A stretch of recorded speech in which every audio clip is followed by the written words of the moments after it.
بڑے پروہت کا فیصلہ ہے کہ اس سرزمین میں بدی اور بوجھ بڑھ گیا ہے، لہذا دیوی ایک انسان کی قربانی مانگتی ہے۔ اب سنا گیا ہے کہ اوما کا بلیدان دیا جائے گا اور اسے ذبح کر کے کشن مراری کے پاؤں دھوئے جائیں گے، اور بقول پروہت پنڈتوں کے اس بلیدان سے ہند پر آنے والی ہر مصیبت سے نجات مل جائے گی۔ بدری ناتھ نے ذرا رک کر کہا، اوما کو اس قلعہ نما مندر کے اندر سے آزاد کرانا تو ناممکن ہے، کیونکہ وہ مندر ایک بلند پہاڑ کے اوپر ہے، جس کے 3 اطراف میں دیوار کی طرح بلند اور ناقابل عبور پہاڑ ہے، جس کے نیچے دریا بہتا ہے۔ مندر کے اندر جانے کے لیے صرف مشرقی حصہ خالی ہے، جہاں ایسا کڑا پہرا رہتا ہے کہ پرندہ تک پر نہیں مار سکتا۔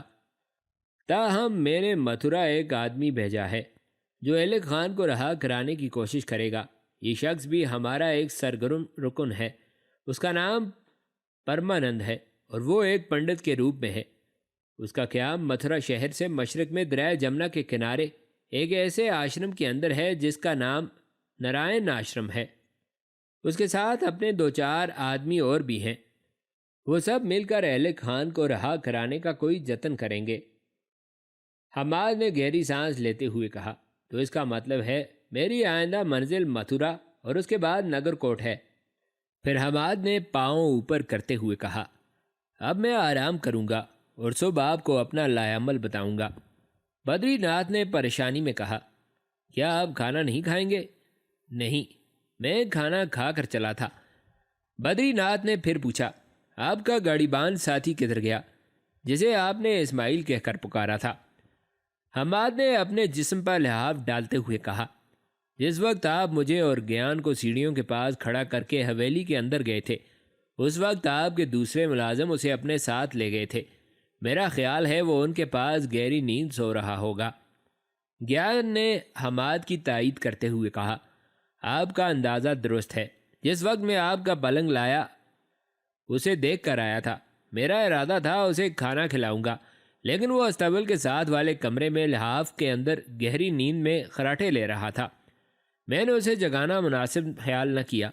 میرا خیال ہے وہ تھکا ہوا تھا، مجھے خدشہ تھا وہ بھوکا سو گیا ہے، پر ہمارے آدمی کہہ رہے تھے انہوں نے اسے کھانا کھانے کی پیشکش کی تھی، لیکن اس نے کہا مجھے بھوک نہیں اور بستر میں پڑ کر سو گیا۔ بدری ناتھ محسوس کر رہا تھا کہ حماد گہری نیند میں ڈوبتا جا رہا ہے، لہٰذا وہ اٹھ کر باہر نکل گیا۔ حماد اپنے بستر پر لیٹ گیا۔ تھوڑی دیر بعد وہ گہری نیند سو رہا تھا۔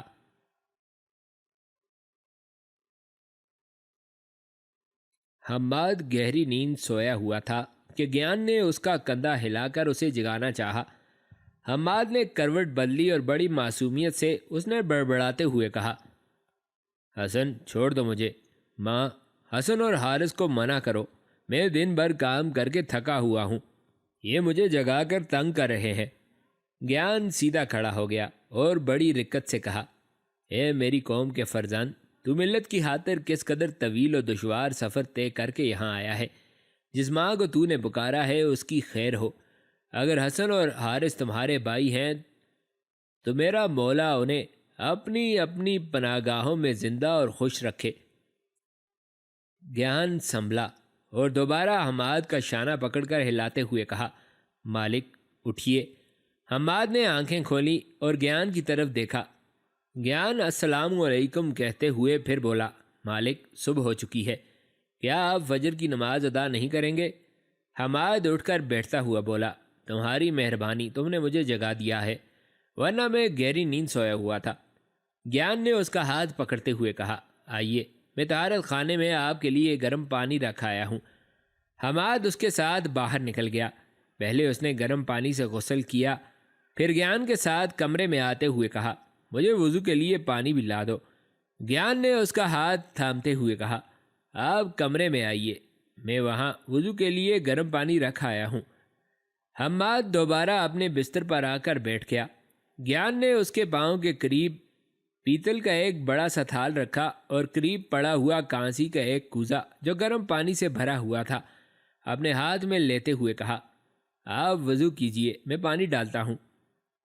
حماد نے اپنی جگہ سے اٹھتے ہوئے کوزہ گیان سے لے لیا اور پاؤں سے تھال ایک طرف ہٹاتے ہوئے کہا، گیان خدا آسمان پر ہے اور نیچے ہم سب مسلمان برابر ہیں۔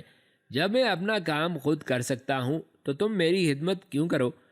حماد کوزہ لے کر باہر آیا اور وہاں بیٹھ کر وضو کرنے لگا۔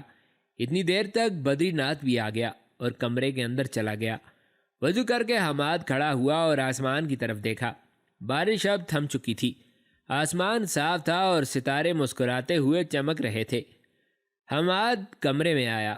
گیان نے وہاں ایک چٹائی بچھا دی اور پھر وہ بدری ناتھ اور گیان کے ساتھ اس چٹائی پر فجر کی نماز پڑھ رہا تھا۔ نماز کے بعد بدری ناتھ اور گیان باہر نکل گئے۔ سردی زوروں پر تھی۔ حماد پھر بستر میں گھس کر بیٹھ گیا۔ اس کے سامنے برآمدے کی بھیگی دیوار پر دیے کی لو سسک رہی تھی، یوں جیسے کسی حساس مسافر کو پردیس میں اپنے وطن کی محبوب گلیاں یاد آ گئی ہوں۔ رات اپنے آخری پہر کی انتہا تک پہنچ گئی تھی، اس لیے کہ سحر اپنے مسکراتے لبوں پر خون کے نوخیز قطرے لیے رات کا سر تابوت توڑ کر تاریکیوں کو ابدیت کی طرح جذب کرتی جا رہی تھی۔ حماد کچھ سوچ کر کھڑا ہو گیا، پھر پھونک مار کر اس نے دیے کو بجھا دیا۔ پھر وہ باہر آیا۔ ہوا کا زور تھم چکا تھا اور چاروں طرف تیز سنہری دھوپ پھیلی ہوئی تھی۔ حماد نے ادھر ادھر دیکھ کر حویلی کا جائزہ لیا۔ وہ ایک بہت بڑی عمارت تھی جو ایک وسیع رقبے پر پھیلی ہوئی تھی۔ بائیں ہاتھ استبل تھا، شمال مشرقی کونے میں ملازموں کے کمرے اور ان کے اطراف میں انگنت پھلدار اور بے ثمر باغی پودے تھے۔ حماد بائیں طرف مڑ کر استبل میں آیا۔ وہاں اسماعیل پہلے سے موجود تھا اور اپنے بیلوں کی پیٹھ پر خشک کپڑا رگڑ رہا تھا۔ دونوں مصافحہ کرتے ہوئے ایک دوسرے سے گلے ملے۔ پھر حماد نے اپنے گھوڑے کی زین سے بندھی ہوئی خرجین کے اندر سے خریرہ نکالا۔ وہ اپنے گھوڑے کے پاس آیا۔ پہلے وہ پیار سے اس کی پیٹھ پر ہاتھ پھیرتا رہا اور جواب میں اس کا متی گھوڑا آہستہ آہستہ ہنہناتا رہا۔ پھر حماد اپنے گھوڑے کو خریرہ کرنے لگا تھا۔ اسماعیل نے بھی بیلوں کی پیٹھ پر کپڑا پھیرنا بند کر دیا اور وہ حماد کے ساتھ دوسرے گھوڑوں جو یشپال اور رتنا کے تھے انہیں خریرہ کرنے لگا تھا۔ دھوپ جب کافی چڑھ آئی اور حماد گھوڑوں کو خریرہ ختم کرنے کے بعد اسماعیل کے ساتھ اپنے کمرے کی طرف جا رہا تھا کہ سامنے سے گیان آ گیا۔ وہ کچھ اداس اور الجھا تھا۔ اس نے حماد کی طرف دیکھتے ہوئے اپنی منتشر سی آواز میں کہا، آئیے بھوجن کھا لیں۔ حماد اس کے ساتھ کمرے میں آیا۔ درمیان میں ایک چٹائی بچھی ہوئی تھی جس پر مٹی کے 2 ڈوبرے پڑے تھے۔ ایک میں 3 چھوٹی چھوٹی چپاتیاں اور دوسرے میں ابلی ہوئی سبزی تھی۔ حماد نے غور سے گیان کی طرف دیکھتے ہوئے کہا، کیا تم کھانا کھا چکے ہو؟ گیان شدید نفرت جیسے بارودی لہجے میں پھٹ پڑا، مالک کی بھانجی رتنا جو کل آپ کے ساتھ اس حویلی میں داخل ہوئی، سخت رندہ اور مردود لڑکی ہے۔ اس کے چہرے پر گو جواہرات جیسی خوبصورت چمک ہے، پر اس کے من، اس کی فطرت اور باطن میں خباثت ہی خباثت ہے۔ حماد نے ہلکے ہلکے مسکراتے ہوئے کہا، اس نے تم سے کیا کہا؟ گیان نے شکوہ کرنے کے انداز میں کہا، اس لڑکی نے آتے ہی زنار خانے پر قبضہ کر لیا ہے۔ میں جب صبح کھانا لینے گیا تو دیکھا رسوئی کا سارا انتظام اس نے خود سنبھالا ہوا تھا۔ بملا بہن بھی اس کے ساتھ ہی تھی۔ میں نے جب کھانا مانگا تو بملا نے خود مجھے کھانا دینا چاہا، پر رتنا نے اسے منع کرتے ہوئے کہا، بملا تم رہنے دو، ان ملازموں سے میں خود نمٹوں گی۔ میں نے جب آپ اور اسماعیل کا بھی کھانا مانگا تو رتنا نے بھرپور غصے کا اظہار کرتے ہوئے کہا، تم صرف اپنا بھوجن لے جا سکتے ہو، ان دونوں سے کہو خود آ کر اپنا بھوجن لیں۔ اس نے یہ بھی کہا کہ اپنے ساتھ اپنے برتن بھی لائیں، کیونکہ دونوں ملیچ ہیں، لہٰذا ہمارے برتن استعمال نہیں کر سکتے۔ مالک یش پال کے لیے وید کو لانے گئے ہیں، وہ لوٹیں تو میں ان سے رتنا کی شکایت کروں گا۔ ایسی ہندوانہ ذہنیت اور دھرم کی جنونی اور متعصب لڑکی اس حویلی میں نہیں رہ سکتی۔ حماد نے آگے بڑھ کر گیان کی پیٹھ تھپتھپاتے ہوئے کہا، تم غصہ نہ کھاؤ اور نہ ہی بدری ناتھ سے رتنا کی شکایت کرنا۔ میں تمہارے مالک سے رتنا کے متعلق تفصیل سے گفتگو کر چکا ہوں۔ وہ ایک خودسر لڑکی ہے، اس کی ضد کے خلاف چلنا ہمارے اپنے لیے نقصان دہ ہے۔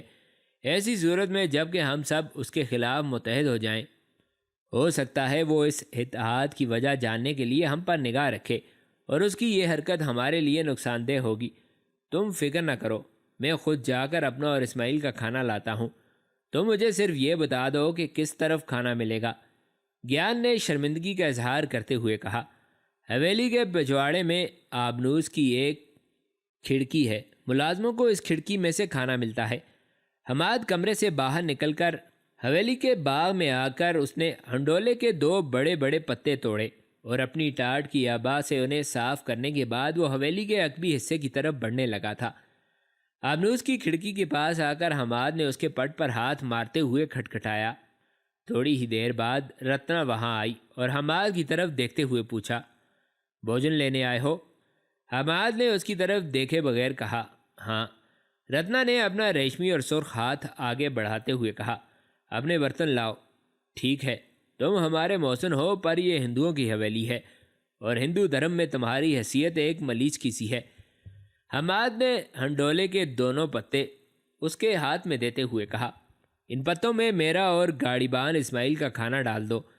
رتنا نے کڑوے لہجے میں کہا، ایک محسن کی حیثیت سے میں ضرور تمہاری قدر اور خدمت کرتی، پرنتو ان ملیچوں کے ہاں تم نے جو میرے دھرم کا ناش کیا تھا اس کی سزا تمہیں اوشیہ ملنی چاہیے، اور تمہاری یہ سزا ہے کہ تم یہاں میری موجودگی میں ایک ملیچ کی سی زندگی بسر کرو تاکہ اپنی غلطی پر تیرا من شرمندہ ہو، تمہیں احساس ہو جس طرح پانی سے آگ بجھ جاتی ہے اسی طرح ہمارے دھرم کے گیان سے اشانتی دور ہوتی ہے۔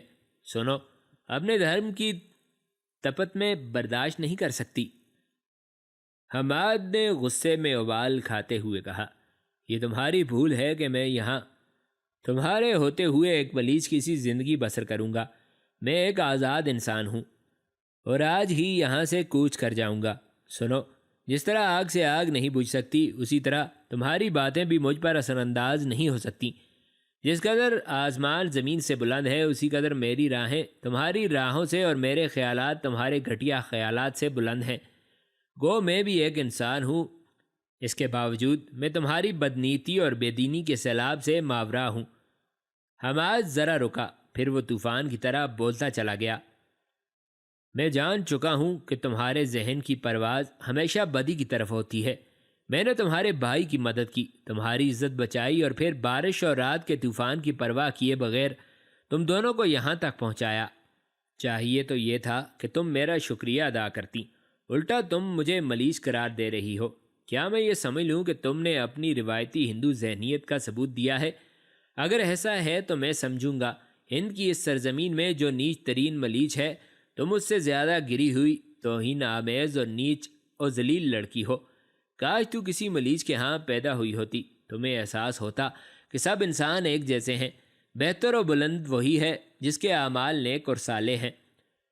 رتنا نے سخت غصے اور تلخ لہجے میں کہا، مجھے تم سے نفرت ہے، یاد رکھو، بدن میں گھسے ہوئے نیزے نکل سکتے ہیں پر نفرت نہیں۔ حماد نے اینٹ کا جواب پتھر سے دیتے ہوئے کہا، جس قدر تمہیں مجھ سے نفرت ہے اس سے 10 گنا زیادہ مجھے تم سے کراہت اور نفرت ہے۔ کاش میری تم سے ملاقات نہ ہوئی ہوتی۔ رتنا غصے سے ہونٹ کاٹ کر رہ گئی، تاہم وہ ضبط کر گئی۔ ہاتھ میں پکڑے ہوئے پتوں میں سے ایک پر ابلی ہوئی سبزی اور دوسرے پر چند چپاتیاں رکھ کر اس نے حماد کو تھما دیں۔ حماد نے دونوں پتے تھام لیے اور رتنا کی طرف دیکھتے ہوئے ایک بار پھر اس نے غضبناک لہجے میں کہا، آئندہ اگر تم نے میرے خلاف اپنی زبان کو حرکت دی تو یاد رکھنا میں تمہاری چوٹی کاٹ دوں گا۔ رتنا نے نفرت کا بھرپور اظہار کرتے ہوئے کہا، جا، بڑا آیا چوٹی کاٹنے والا، تیرے جیسے بہت دیکھے۔ اگیانی اور ادھرمی، کسی کی چوٹی کاٹنا کوئی آسان کام نہیں۔ جس روز تم نے میری چوٹی کاٹی وہ دن تمہاری زندگی کا آخری دن ہوگا۔ چلے جاؤ یہاں سے، میں تم سے بات کرنا تک پسند نہیں کرتی۔ حماد واپس اپنے کمرے میں آیا۔ گیان اور اسماعیل دونوں چٹائی پر بیٹھے تھے۔ دونوں کے درمیان کھانا ویسے کا ویسا پڑا تھا جو گیان لایا تھا، اور ایک طرف پانی کا مٹکا اور 3 پیالے پڑے تھے۔ حماد جو کھانا لایا وہ بھی اس نے ان دونوں کے درمیان رکھ دیا۔ پھر تینوں اکٹھے بیٹھ کر بے حد خوشگوار ماحول میں کھانا کھا رہے تھے۔ حماد، گیان اور اسماعیل اکٹھے بیٹھ کر باتیں کر رہے تھے کہ بدری ناتھ اس کمرے میں داخل ہوا اور حماد کی طرف دیکھتے ہوئے پوچھا، کیا آپ لوگ بھوجن کر چکے ہیں؟ گیان کھڑا ہوتا ہوا بولا، ہاں مالک، ہم پیٹ بھر چکے ہیں۔ اس بار حماد نے بدری ناتھ کو مخاطب کرتے ہوئے کہا، آپ کہاں چلے گئے تھے؟ بدری ناتھ ان کے پاس ہی چٹائی پر بیٹھتا ہوا بولا، میں یشپال کے لیے وید کو لانے گیا تھا، وہ مرم کر کے گیا ہے تو میں آپ کے پاس چلا آیا۔ قبل اس کے کہ حماد جواب میں کچھ کہتا، بدری ناتھ اس بار گیان کی طرف دیکھتے ہوئے کہنے لگا، گیان، تم اسماعیل کو ساتھ لے جاؤ اور سارے گھوڑوں اور اس کے دونوں بیلوں کے چارے اور دانے کا بندوبست کرو۔ ساتھ ہی بدری ناتھ نے گیان کو مخصوص اشارہ کیا، جس کا مطلب تھا کہ تم اسماعیل کو لے کر یہاں سے چلے جاؤ۔ گیان نے وقت ضائع نہ کیا اور اسماعیل کو لے کر فوراً کمرے سے باہر نکل گیا۔ بدری ناتھ جو کٹر مسلمان تھا اور جس کا اصل نام ابو الفتح تھا، حماد کی طرف دیکھتے ہوئے بولا، اب بتائیے آپ کا کیا لاہ عمل ہے؟ حماد اس کے قریب سرکتا ہوا بولا، میرا ارادہ ہے میں آج شام کے بعد یہاں سے متھرا کے لیے کوچ کر جاؤں گا۔ میں رات ہی میں اپنے سفر کا زیادہ حصہ طے کر لینا چاہتا ہوں۔ مجھے امید ہے کہ میں متھرا میں ایلک خان کو بے بسی کی موت نہ مرنے دوں گا۔ میں اسے بچانے کی انتہائی کوشش کروں گا۔ بدری ناتھ نے رازداری سے کہا، متھرا پہنچتے ہی نارائن آشرم میں پنڈت پرمانند سے ملنا۔ ہو سکتا ہے تمہارے وہاں پہنچنے تک اس نے ایلک خان تک رسائی حاصل کر لی ہو اور اسے رہا کرانے کا کوئی اپائے سوچ لیا ہو۔ میری ایک اور بات بھی یاد رکھنا، اس سرزمین میں اپنی ملت اور اپنے مذہب کے لیے کام کرتے ہوئے کئی لوگ کارکنان شیشہ گراں کی طرح تمہیں اپنے اپنے اعتبار کے نغمے میں لینے کی کوشش کریں گے۔ وہ کبھی بے ساختہ و برجستہ اور کبھی دانش و حکمت سے تمہیں اپنا زیر کمند بنانے کی کوشش کریں گے۔ کئی لوگ تمہارے جسم کی خوبصورت ساکھ سے متاثر ہو کر تمہیں شک و شبہ کی نگاہ سے دیکھیں گے۔ ہو سکتا ہے وہ یہاں کی حسین ترین لڑکیوں کو رنگیلی اور رسدار پیشکش بنا کر تمہارے سامنے لائیں اور تمہارے فہم، دانائی اور دانش کو اپنی گرفت میں لے کر تم سے وہ راز اگلوانے کی کوشش کریں جن میں ہم دونوں کا ہی نہیں، ہماری ملت کا مفاد اور مصلحت بھی ہو۔ بدری ناتھ نے خاموش ہو کر کچھ سوچا اور دوبارہ اس نے کہنا شروع کیا، یہ سوچ کر یہاں کام کرنا کہ نیشا پور سے متھرا تک کی طویل مسافت تم نے کس مقصد کے تحت طے کی ہے۔ یہاں کے سرمایہ چشم و رخسار اور پرخشاں جیسے جمال میں کھو نہ جانا۔ اس طلسم زندگی میں حسن ایک دھوکہ ہے اور جوانی ڈھل جانے پر یہ اجاڑ غاروں کی طرح ویران ہو جاتا ہے۔ حماد نے بڑی انکساری سے کہا، میرے محترم، میرے بزرگ، میں جان دے دوں گا، پر یہ ظاہر نہ ہونے دوں گا کہ میری اصل حقیقت کیا ہے، اور یہ کہ آپ بدری ناتھ نہیں ابو الفتح ہیں۔ میں آپ سے عہد کرتا ہوں، میں اپنے ارادوں کو منفعل رکھوں گا اور اپنی آرزوؤں کو مزمل نہ ہونے دوں گا۔ میں یہاں اس سرزمین میں وفا کے نئے مضمون لکھوں گا اور اپنے دل کا آبگینہ کسی پر ظاہر نہ کروں گا۔ اسی میں میری دنیا اور عقبہ کے لازوال نقوش پنہاں ہیں۔ جس طرح مچھلی سوتے وقت آنکھیں بند نہیں کرتی، جس طرح انڈا پیدائش کے بعد حرکت نہیں کرتا، اسی طرح میں بھی اپنے مقصد میں بیدار اور اٹل رہ کر اپنا فرض ادا کروں گا۔ حماد کچھ اور کہنا چاہتا تھا کہ گیان اندر آیا اور حماد کی طرف دیکھتے ہوئے کہا، آپ کو یشپال بلا رہا ہے۔ بدری ناتھ بھی کھڑا ہو گیا اور حماد سے کہا، جائیں اس سے مل لیں، وہ کافی دیر سے آپ کا پوچھ رہا ہے۔ آپ کی روانگی سے قبل میں ایک بار پھر آپ سے کچھ کہنا چاہوں گا۔ حماد اٹھا اور کمرے سے باہر نکل گیا۔ یشپال اپنے بستر پر لیٹا ہوا تھا کہ حماد گیان کی رہنمائی میں کمرے میں داخل ہوا۔ یشپال نے ہاتھ کے اشارے سے گیان کو چلے جانے کو کہا اور گیان واپس لوٹ گیا۔ یشپال نے حماد سے کہا، حماد، دروازہ اندر سے بند کر دو اور میری بات سنو۔ حماد نے دروازے کو اندر سے کنڈی لگا دی اور یشپال کے بستر پر بیٹھتا ہوا بولا، کہو تم کیا کہنا چاہتے ہو؟ یشپال کچھ سوچتا رہا اور حماد پتھر کے ان بتوں اور مورتیوں کو غور سے دیکھتا رہا جو بستر کے دائیں طرف دیوار کے اندر بنائی ہوئی ایک محفوظ جگہ میں رکھے ہوئے تھے۔ اچانک حماد چونک پڑا کیونکہ کمرے میں یشپال کی آواز بلند ہوئی، حماد، کیا اب تم ہمیشہ کے لیے اس حویلی میں قیام کرو گے؟ حماد نے مشکوک نگاہوں سے یشپال کی طرف دیکھتے ہوئے کہا، میں تمہیں بہت کم یہاں دکھائی دوں گا۔ شاید تمہارے لیے یہ خبر نہیں ہو کہ آج شام میں یہاں سے کوچ کر رہا ہوں۔ یشپال نے پریشان ہو کر پوچھا، کہاں جاؤ گے؟ متھرا جاؤں گا۔ کس سلسلے میں؟ میرا کام نگر نگر شہر شہر گھوم کر تمہارے ماموں کی تجارتی اشیاء کے بھاؤ معلوم کرنا ہے۔ کب تک لوٹ آؤ گے؟ کچھ نہیں کہہ سکتا، ہو سکتا ہے ہفتوں پر ہفتے اور مہینوں پر مہینے گزر جائیں گے، شاید میں متھرا سے سیدھا نگر کوٹ چلا جاؤں۔ یش پال نے حماد کا ہاتھ اپنے ہاتھ میں لیتے ہوئے کہا، حماد، کاش اس حویلی کے بجائے تم میرے پاس کسی ایسی جگہ ہوتے جہاں میں تم سے بلا جھجک کہہ سکتا، میرے بھائی، میرے دوست، میرے محسن، مجھے اپنی مقدس کتاب کا وہی حصہ سناؤ جو تم نے موسلا دھار بارش اور طوفانی ہواؤں میں جنگل کے اندر اسماعیل کی فرمائش پر سنایا تھا۔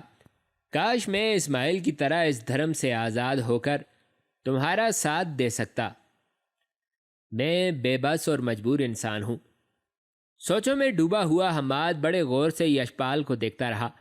اتنے میں یشپال پھر بول اٹھا، حماد، کیا وہ مقدس کتاب جس کا حصہ تم نے پڑھا تمہارے رسول پر تمہارے خدا کی طرف سے نازل ہوا تھا؟ اس بار حماد کسی واعظ و ہادی کی طرح بول اٹھا، ہاں یشپال، وہ مقدس کتاب میرے رسول عربی پر خداوند جہاں کی طرف سے نازل ہوئی۔ حماد جب خاموش ہوا تو یشپال پھر بولا، ہمارے دھرم کے لوگوں کا خیال ہے مسلمانوں کے خدا کا کوئی وجود نہیں ہے۔ حماد نے بھڑکتے ہوئے کہا، خدا ہے اور وہ ہر جگہ موجود ہے۔ کون ہے جو چاند، ستاروں اور سورج کے نظام کو چلانے کے علاوہ سمندروں کے خروش اور طوفانوں کی کہرمانیت اپنے ضابطوں کے اندر رکھتا ہے؟ کون ہے جو بے آب چشموں کو آبدار بناتا ہے؟ کون ہے جو ماں کو بچہ گود میں لینا اور باپ کو شفقت سے اس کے سر پر ہاتھ پھیرنا سکھاتا ہے؟ وہ کون ہے جو پرندوں کو پیڑوں میں بسیرا کرنے کا فن سکھاتا ہے اور ہڈیوں پر گوشت چڑھاتا ہے؟ یقیناً کوئی ایسی ہستی ہے جو زمین و آسمان اور سارے جہان کے کام ضابطوں کے مطابق چلاتی ہے، اور یہی ہستی میرا خدا ہے جو ایک اندھے بیج کو خاموشی کی درزوں سے درخت بنا کر نکالتا ہے۔ یشپال کچھ مطمئن دکھائی دے رہا تھا، پھر اس نے اپنے دائیں طرف رکھے بت اور مورتیوں کی طرف اشارہ کرتے ہوئے کہا، ان کے متعلق تمہارا کیا خیال ہے؟ حماد نے بڑی عاجزی سے یشپال کی طرف دیکھتے ہوئے کہا، پر یہ بت آنکھوں سے اندھے اور کانوں سے بہرے ہیں، ان کی سماعت، ان کی حرکات اور ان کی زبانوں پر پابندی ہے۔ پھر یہ کیسے خدا ہیں جو تم لوگوں کے جسموں کی تہوں تک اپنا اثر جما لیتے ہیں؟ کیا تم ان سب کے عہد، مقام اور صنائع سے واقف ہو؟ یشپال نے بڑی بے قراری کا اظہار کرتے ہوئے کہا، حماد، میں اپنے دھرم سے نکل کر تمہارے مذہب میں داخل ہونے کا عہد اور اقرار کرتا ہوں۔ مجھے بتاؤ کیا کرنا چاہیے، میں بھی تمہارے اور اسماعیل کی طرح مسلمان بن سکوں۔ حماد کے لبوں پر مسکراہٹ بکھر گئی، اور پھر اس کے ساتھ ساتھ پڑھنے پر یشپال کے لبوں پر لا الہ الا اللہ کا ترانہ گونج گیا تھا۔ یشپال نے پھر حماد کا ہاتھ اپنے ہاتھوں میں لے کر عقیدت و احترام کے ساتھ سہلاتے ہوئے کہا، حماد، آج سے تم میرے بھائی، میرے دوست، میرے مہربان اور رہنما ہو۔ مجھے کچھ ایسے کلمات سناؤ جو میں یاد کر سکوں۔ اور جواب میں اسے حماد کلمہ طیبہ یاد کرانے لگا تھا۔ یشپال جب کلمہ طیبہ زبانی یاد کر چکا تو حماد سے کہا، حماد، تم تو آج متھرا چلے جاؤ گے۔ اسماعیل کو سمجھا دینا کہ میں مسلمان ہو چکا ہوں، پر میرا مسلمان ہونا ابھی راز ہی میں رہے۔ اسے یہ بھی کہنا کہ میرے مکمل تندرست ہونے تک وہ یہیں رکے، پھر میں خود اسے اس کی بستی چھوڑنے جاؤں گا اور کچھ دن وہاں اس کے اور وید ابو بکر کے ہاں رک کر سارے مذہبی امور بھی سیکھ لوں گا۔ حماد نے مسکراتے ہوئے کہا، تم فکر نہ کرو، میں اسماعیل کو سب کچھ سمجھا دوں گا۔ یشپال کچھ اور کہنے والا تھا کہ دروازے پر دستک ہوئی اور وہ خاموش ہو گیا۔ حماد نے اٹھ کر جب دروازہ کھولا تو رتنا اندر داخل ہوئی تھی۔ حماد رتنا پر نفرت کی ایک نگاہ ڈالتا ہوا باہر نکل گیا اور رتنا آگے بڑھ کر یشپال کے پاس بیٹھ کر باتیں کرنے لگی تھی۔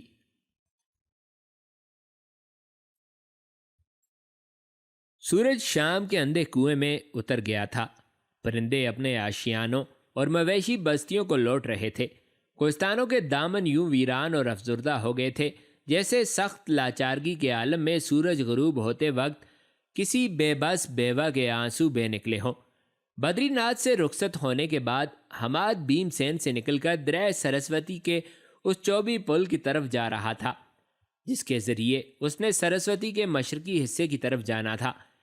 عین اس وقت جب کہ شام کے زرپاش جلوے رات کی سیاہی میں ڈوبنے لگے تھے اور دہکتی شفق سرمئی ہو کر زائل ہونے لگی تھی، حماد دریائے سرسوتی کا پل پار کر رہا تھا۔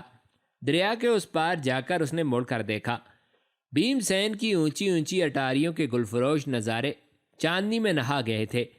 حماد نے آگے جھک کر اپنے گھوڑے کی گردن تھپتھپائی، پھر اس نے اسے دائیں پاؤں کی ایک سخت ٹھوکر لگا دی تھی۔ گھوڑا ہنہنایا، پھر جنوب مغرب کے رخ پر بڑی تیزی سے بھاگنے لگا تھا۔ رات بھی دن کی ساری داستانوں کے باب بند کر کے اپنے المیوں کے مراحل بڑی سرعت سے طے کرنے لگی تھی۔ حماد ساری رات سفر کرتا رہا۔ چاند مغرب کی طرف جھک کر غروب ہونے کی تیاری کر رہا تھا۔ رات اپنے گمشدہ خزانوں کو تلاش کرتے کرتے تھک گئی تھی۔ ورطہ حیرت میں ڈوبی ہوئی کائنات کی ہر چیز بیدار ہونے لگی تھی، اس لیے کہ اندیشہ و تامل کو پس پشت ڈال کر نڈر اور چوکنی ہو کر وہ پھوٹ رہی تھی۔ حماد اس وقت ایک گھنے جنگل کے اندر سفر کر رہا تھا۔ جنگل کے اندر ایک تالاب دیکھ کر وہ رک گیا۔ شاید وہاں وہ فجر کی نماز ادا کرنے کا فیصلہ کر چکا تھا۔ گھوڑے کا دہانہ نکال کر اس نے زین سے لٹکا دیا اور گھوڑے کو گھاس چرنے کے لیے کھلا چھوڑ دیا۔ خود وہ تالاب کی طرف بڑھا۔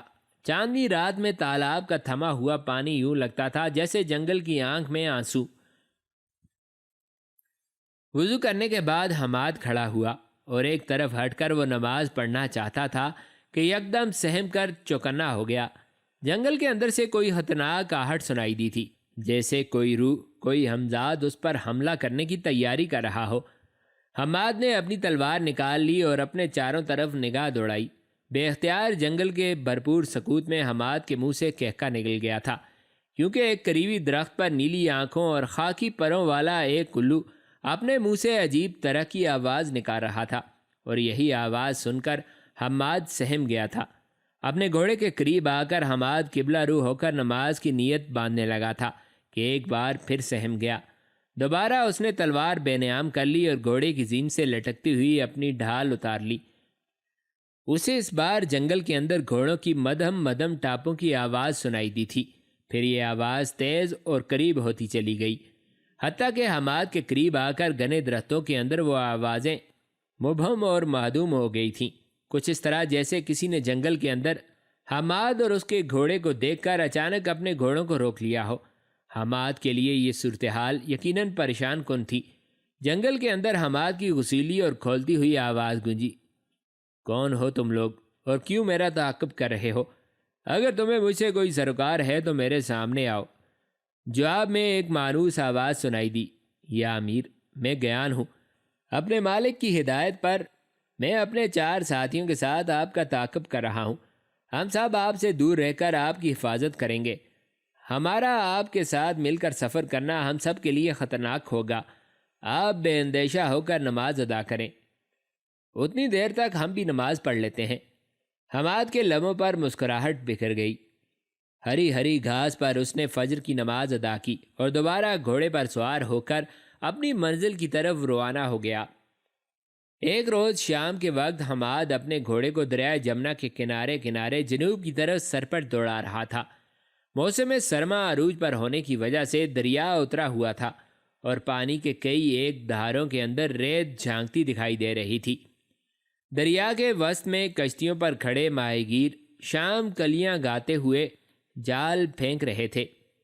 حماد کہیں رکے بغیر آگے بڑھتا رہا۔ تھوڑی ہی دیر بعد وہ نارائن آشرم کے سامنے کھڑا تھا۔ گھوڑے سے اتر کر پہلے اس نے آشرم کی اس قدیم عمارت کا جائزہ لیا جو اپنی بڑھتی ہوئی عمر میں بوسیدہ ہوتی جا رہی تھی۔ پھر اس نے اپنے گھوڑے کو ایک درخت کے ساتھ باندھ دیا اور آشرم میں داخل ہوا۔ وہ قدیم عمارت بہت بڑی اور پراسرار تھی۔ چھت اور راہداریاں دور دور تک چلی گئی تھیں۔ چھت اور دیواروں پر دیوی دیوتاؤں کے نقش و نگار بنے ہوئے تھے۔ حماد عمارت کے اندر آگے بڑھتا رہا، کچھ اس طرح بے جھجک ہو کر کہ وہ اکثر و بیشتر اس آشرم میں آتا جاتا رہا ہو۔ اس نے اپنے ٹاٹ کے کپڑوں پر ہندو کشتیوں جیسا وہ لباس پہن رکھا تھا جو بدری رات نے اسے مہیا کیا تھا، اور وہ اپنے حلیے سے ہند کا ایک جنگجو کشتری لگتا تھا۔